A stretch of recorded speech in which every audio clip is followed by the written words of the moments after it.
अमावस्या की रात थी। घने जंगल के बीच से गुजरती एक सुनसान सड़क पर तेज बारिश हो रही थी।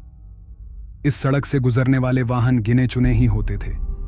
शहर से गांव की ओर जाने वाले इस रास्ते के बारे में लोग अजीब अजीब बातें करते थे। कहते थे, यहां रात के समय एक औरत सफेद साड़ी में दिखाई देती है जो मदद मांगती है, और जो भी उसकी मदद करने की कोशिश करता है वह कभी वापस नहीं लौटता। रवि, एक साहसी युवक, इन बातों पर बिल्कुल विश्वास नहीं करता था। वह एक कंपनी में मैनेजर था और अपने काम के सिलसिले में उस दिन गांव जा रहा था। जब उसने लोगों से इस रास्ते की कहानियां सुनी तो वह हंस पड़ा और बोला, ये सब सिर्फ मनगढ़ंत बातें हैं, भूत प्रेत कुछ नहीं होते। रवि अपनी कार में अकेला था। बारिश की वजह से सड़क फिसलन भरी हो चुकी थी। चारों तरफ घना अंधेरा था और कार की हेडलाइट की रोशनी के अलावा कुछ भी नहीं दिख रहा था। रवि ने गाने सुनते हुए खुद को सहज रखने की कोशिश की। कुछ दूरी तय करने के बाद उसकी कार के सामने अचानक एक परछाई सी दिखाई दी। उसने झट से ब्रेक लगाया और कार रुक गई। वह गाड़ी से बाहर निकला तो देखा कि एक औरत सफेद साड़ी में सड़क के बीच खड़ी थी। आप ठीक हैं? इस बारिश में यहाँ क्या कर रही हैं? रवि ने उससे पूछा। वह औरत कुछ नहीं बोली। उसका चेहरा झुका हुआ था और उसके गीले बाल उसके चेहरे को ढक रहे थे।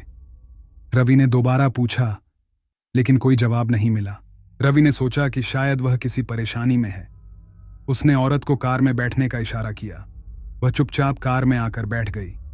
रवि ने सोचा कि उसे किसी नजदीकी गांव तक छोड़ देगा। जैसे ही कार आगे बढ़ी, रवि को अजीब अजीब सी आवाजें सुनाई देने लगीं।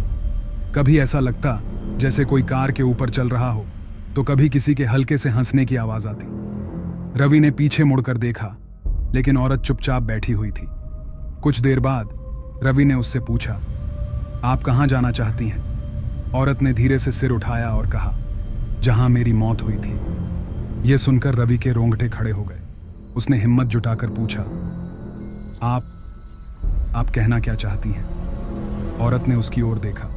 इस बार उसका चेहरा डरावना और सफेद था। उसकी आंखें खून जैसी लाल थीं। वह बोली, तुमने मुझे क्यों रोका? अब तुम यहां से नहीं जा पाओगे। रवि ने कांपते हुए कहा, तुम्हारी मौत कैसे हुई?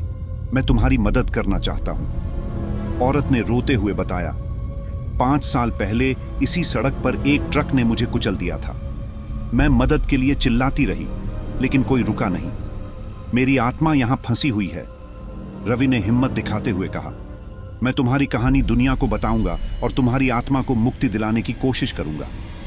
उसके इतना कहते ही औरत मुस्कुराई और धीरे धीरे हवा में विलीन हो गई। अगले दिन रवि ने गांव के लोगों से उस घटना के बारे में बात की और प्रशासन से उस जगह पर एक स्मारक बनवाने का आग्रह किया। कुछ समय बाद वहां एक स्मारक बनाया गया और लोग वहां दीप जलाने और प्रार्थना करने लगे। रवि का यह अनुभव उसे जीवन भर याद रहा। उसने महसूस किया कि साहस और करुणा से बड़ी कोई शक्ति नहीं होती।